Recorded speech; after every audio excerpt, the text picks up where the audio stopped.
ആലപ്പുഴ പുന്നപ്രയിൽ കൈക്കൂലി വാങ്ങുന്നതിനിടെ 2 village office ഉദ്യോഗസ്ഥരെ vigilance പിടികൂടി. വസ്തു തരം മാറ്റുന്നതിനുള്ള അപേക്ഷ RTO ഓഫീസിലേക്ക് അയക്കുന്നതിന് 5000 രൂപ കൈക്കൂലി വാങ്ങുന്നതിനിടെയാണ് ഉദ്യോഗസ്ഥരെ കൈയോടെ പിടികൂടിയത്. വിജിലൻസ് ഉദ്യോഗസ്ഥരെ കണ്ട് ഇരുവരും കൈക്കൂലി പണം മുറ്റത്തേക്ക് വലിച്ചെറിഞ്ഞിരുന്നു.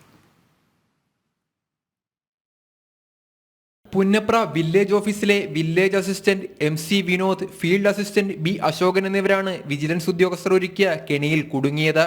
പുന്നപ്ര സ്വദേശിയായ വീട്ടുടമ കഴിഞ്ഞ ഓഗസ്റ്റിലാണ് ഭൂമി തരം മാറ്റുന്നതിനുള്ള അപേക്ഷയുമായി വില്ലേജ് ഓഫീസിലെത്തിയത്. ഏറെ നാളത്തെ കാത്തിരിപ്പിനു ശേഷം കഴിഞ്ഞ ശനിയാഴ്ച ഭൂമിയുടെ അളവെടുക്കാൻ 2 ഉദ്യോഗസ്ഥരും വീട്ടിലെത്തി. അപേക്ഷ RDO ഓഫീസിലാണ് കൈകാര്യം ചെയ്യുന്നതെന്നും അവിടേക്ക് പെട്ടെന്ന് അയക്കണമെങ്കിൽ 5000 രൂപ തരണമെന്നും ആവശ്യപ്പെട്ടു. എന്നാൽ വീട്ടുടമ ഇതിന് തയ്യാറായില്ല. പിന്നീട് വിജിലൻസ് ഉദ്യോഗസ്ഥരെ ബന്ധപ്പെട്ട ശേഷം ഞായറാഴ്ച ഉദ്യോഗസ്ഥരെ വിളിച്ച് ചൊവ്വാഴ്ച പണം തരാമെന്ന് പറഞ്ഞു. ഇതനുസരിച്ച് പണം കൈമാറുമ്പോൾ കാത്തിരുന്ന ഉദ്യോഗസ്ഥർ കൈയോടെ പിടികൂടുകയായിരുന്നു. ഉദ്യോഗസ്ഥരെ കണ്ട് ഇരുവരും കൈക്കൂലിപ്പണം മുറ്റത്തേക്ക് വലിച്ചെറിഞ്ഞെങ്കിലും നിയമക്കുരുക്കിൽ നിന്ന് രക്ഷപ്പെടാനായില്ല. വിജിലൻസ് DYSP ഗിരീഷ് P സാരഥിയുടെ നേതൃത്വത്തിലായിരുന്നു ഓപ്പറേഷൻ. ജനം, ആലപ്പുഴ.